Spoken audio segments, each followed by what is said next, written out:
बच्चों, आज के वीडियो में हम केशव दास की राम काव्य कृति रामचंद्रिका के अंगद रावण संवाद से उद्धृत अंशों का अध्ययन करेंगे।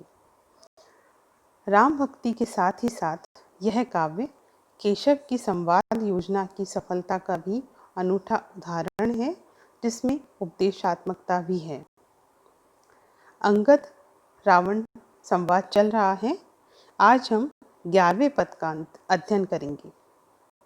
अंगद कहते हैं, सिंधु तरियो उनका बनरा, तुम पे धनु रेख गई न तरी, बांधोई बांधत सो न बन्यो, उत बारीदी बांध के बाट करी। इन पंक्तियों में अंगद अपनी बुद्धि के अनुसार रावण को राम की महिमा से परिचित करवाते हुए कह रहा है कि हे रावण, राम का एक छोटा वानर हनुमान राम की आज्ञा पाकर सिंधु तरियो विशाल समुद्र को आसानी से पार करके लंका नगरी आ गया, और तुम पे धनु रेख गई न तरी, और तुम इतने शक्तिशाली होते हुए भी पंचवटी में सीता की कुटिया के सामने लक्ष्मण द्वारा खींची गई पतली धनुष रेखा भी पार नहीं कर सके।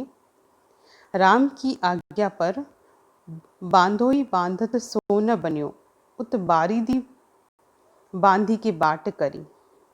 राम की आज्ञा मिलते ही सभी वानर और भालुओं ने मिलकर इस अथाह समुद्र पर पुल का निर्माण कर लिया, बांध दिया और लंका में उत्पात मचा दिया। इधर तुमसे राम का एक वानर हनुमान भी बांधा न जा सका, अर्थात राम बलवान है, सामर्थ्यवान है, और तुम उनका मुकाबला नहीं कर सकते। इसलिए हे दसकंठ, श्री राम की महिमा अब तुम्हें समझ लेनी चाहिए और राम की शरण में आ जाना चाहिए। अंतिम पंक्ति में रावण की राम के सामने महत्वहीनता दर्शाते हुए अंगद कहते हैं, श्री रघुनाथ प्रताप की बात तुम्हें दसकंठ न जानी परी, तेलनी तूलनी पूछ जरी न जरी, लंक जराई जरी। हे रावण, धोखे से तुमने हनुमान को बंदी बनाकर उनकी पूंछ पर तेलनी तूलनी, तेलनी का तात्पर्य है मिट्टी का तेल और तूलनी का तात्पर्य है घास फूस तिनके इत्यादि। अंगद कहता है कि हे रावण, तुमने हनुमान को धोखे से बंदी बनाकर उनकी पूंछ पर घास फूस फटे कपड़े लपेट दिए और मिट्टी का तेल छिड़क कर उसे जलाना चाहा। इस प्रयास में हनुमान की पूंछ तो नहीं जल पाई, परंतु उन्होंने तुम्हारी सोने से जड़ी हुई लंका नगरी में आग अवश्य लगा दी, संपूर्ण लंका नगरी को जला डाला। जब राम का दूत इतना नुकसान कर सकता है, तब राम स्वयं लंका को और तुम्हारा क्या करेंगे, यह मन में विचार कर लो।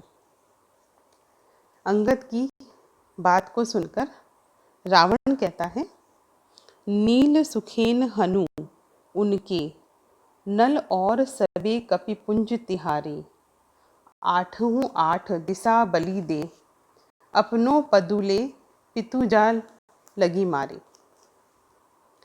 रावण अपने ज्ञान और कूटनीतिक राजनीति के साम दाम दंड भेद का सहारा लेकर अंगद को अपनी तरफ मिलाने का प्रयास करते हुए कह रहा है कि हे अंगद, राम की सेना के बड़े बड़े बलशाली योद्धा नील, सुखेन, हनुमान आदि सभी कपिपुंज तुम्हारे ही इशारे पर लड़ते हैं। अतः तुम आठों दिशाओं से राम को घेर कर अपने पिता की हत्या करने वाले राम को मार सकते हो, और पिता का उत्तराधिकार जो सुग्रीव को राम ने दे दिया है, वह तुम मेरी सहायता लेकर पा सकते हो। तो से सपूत ही जाई के बाली, अपूतन की पदवी पगुधारे। हे अंगद, मेरी दृष्टि में तुम्हारे जैसे महान सपूत को जन्म देकर बाली अपूतन की पदवी पगुधारे बाली को अपूत की पदवी मिली है, क्योंकि तुम अपने पिता के हत्यारे का साथ दे रहे हो। अर्थात तुम्हें जन्म देकर बाली आज भी स्वर्ग में लज्जित होता होगा और सोचता होगा कि ऐसे पुत्र से तो अपूत रहने में ही भला होता। अंगद संग ले मेरो दल, आज ही क्यों न हते बप मारे। अतः अंगद, आज ही तुम मेरा दल बल अपने साथ ले लो और अपने पिता के हत्यारे राम की हत्या करो और उनसे प्रतिशोध लो। जो सुत अपने बाप को बैर न ले प्रकाश, तासो जीवत ही मरियो, लोग कहें तजित्रास।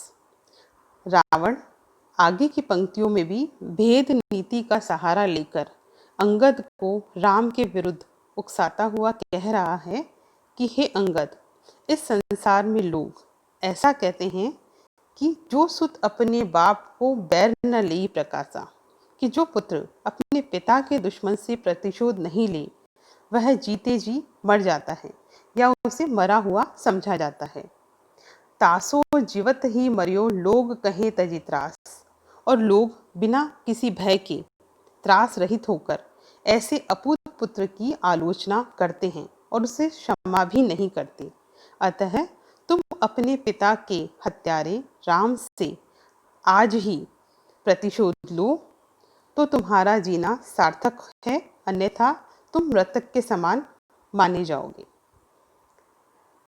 रावण की इन बातों को सुनकर अंगद कहते हैं, इनको विलगू न मानिए, कही केशव पल आधु, पानी पावक पवन प्रभु, त्यों असाधु त्यों साधु। रावण की इस कूटनीति को भली भांति समझते हुए राम विरोधी शब्द भेदी बाणों को ध्यान से सुनने के बाद अंगद उनका आत्मिक मूल्यांकन करते हैं। तत्पश्चात रावण को उपदेशात्मक शैली में समझाते हुए कहते हैं कि हे लंकेश, इनको विलगू न मानिए, कवि केशव पल आधु। अंगद कहते हैं, हे लंकेश, ईश्वर के अनुसार इस जगत में पानी, पावक और पवन और प्रभु का आधे पल के लिए भी, क्षण भर के लिए भी बुरा नहीं मानना चाहिए, क्योंकि ये सभी साधु और असाधु के साथ एक जैसा व्यवहार करती है। इस संसार में जो सांसारिक हैं या जो सांसारिक हैं, उन सभी के साथ ये सभी एक जैसा व्यवहार करते हैं, किसी को कम ज़्यादा, लाभ हानि, शुभ अशुभ जैसा व्यवहार नहीं करती। अर्थात मुझ राम भक्त पर तुम्हारी भेद नीति का शास्त्र नहीं चलने वाला। तुम राम से डरो, मुझसे नहीं। अंतिम पंक्ति में रावण कहता है, उर्सी अंगद लाज कहू, गहो जनक घातक गात वृथा कहो, सहित लक्ष्मण राम ही संघरो, सकल वानर राज तुम्हें करो। जब अंगद आध्यात्मिक के समान व्यवहार करता है तो रावण अपनी लौकिक बुद्धि से पुनः अंगद को राम के विरुद्ध उकसाता है और कहता है, हे अंगद, उर्सी अंगद लाज कछु गहो। हे अंगद, तुम हृदय में थोड़ी तो लज्जा धारण करो। तुम अपने पिता के हत्यारे का गुणगान कर रहे हो, जनक घातक गात वृथा कहो, और तुम्हें लज्जा नहीं आती। तुम अपने ही पिता के हत्यारे का गुणगान कर रहे हो। हे अंगद, आज ही तुम सहित लक्ष्मण राम ही संघरो, सकल वानर राज तुम्हें करो। तुम आज ही मेरा दल बल साथ लो और लक्ष्मण सहित राम का संहार करके संपूर्ण वानर प्रजाति पर राज्य करो। इससे तुम्हारी खोई हुई प्रतिष्ठा तुम्हें फिर से प्राप्त हो जाएगी और दुश्मनों का भी नाश हो जाएगा। बच्चों, इन पंक्तियों में कवि केशव ने दरबारी जीवन की कूटनीति, साम दाम दंड भेद नीति का इन संवादों में सफलतापूर्वक पालन किया है। रावण का अंगद को राम के विरुद्ध भड़काना यही सिद्ध करता है।